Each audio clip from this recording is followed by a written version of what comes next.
කොහොමද ඔයාලට? ඉතින් ඔන්න අද වීඩියෝ එක අරගෙන ආවේ බබාව ගමනක් ගෙනියන්න. මම බබාගේ බෑග් එක ලෑස්ති කරන අතර තමයි මේ වීඩියෝ එක ගෙනාවේ. ඉතින් ගමනක් යනවා කිව්වම අම්මලට මතන ප්‍රධානම දේ තමයි බබාලගේ කෑම ප්‍රශ්නේ. ඉතින් මම බබාට සීරියල් ඒ වගේ බිස්කට් චීස් වගේ දේවල් ගන්න කොහෙන්ද කියලා ගොඩාක් දෙනෙක් අහලා තිබුණා. ඉතින් ඒ දේත් ඔයාලත් එක්ක ෂෙයා කරගන්න තමයි මම මේ වීඩියෝ එක අරගෙන ආවේ. ඉතින් නවතින කොහෙද දවස් 2-3කට ගමනක් යනවා නම් බබාට අවශ්‍ය කරන පැස්ටා සීරියල් වගේ දේවල් මම ගොඩාක් ගෙනියනවා. ඉතින් ඊට අමතරව මම මේ යෝගට් එක හැමදාම වගේ මගේ බෑග් එකේ තියෙන දෙයක්. බබාව ගෙනියනවා නම් අනිවාර්යයෙන් මෙන්න මේ යෝගට් එක තියනවාමයි. ඉතින් මේ යෝගට් එක තියන්න ඒ කියන්නේ ෆ්‍රිජ් එකේ තියන්න අවශ්‍ය කරන්නේ නැහැ. ඉතින් මම ඔයාලට තියෙන විදිහත් ඇතුළේ පෙන්නන්න. මගේ බබාට මම මාස 6 ඉඳන් මේ යෝගට් එක දීලා තියෙනවා. ඉතින් ඇත්තටම බබාත් හරිම ආසාවෙන් කරනවා. බබාලටම නිෂ්පාදනය කරලා තියෙන නිසා බය නැතුව බබාට දෙන්න පුළුවන්. ඉතින් මං ගන්න පේජ් එක ඔයගලන්ට විස්තර දාන්න.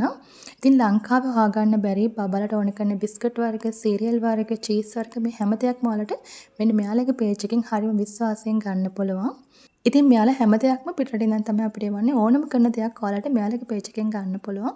ඉතින් මම දැනටත් ගොඩාක් බඩු බබාට ඕන කරන දේවල් ගන්න මෙන්න මේ පේජ් එකෙන්. ඔන්න ඔයගලන්ටත් අවශ්‍ය කරන දේවල් ගොඩාක් බලලා ගන්න පුළුවන්.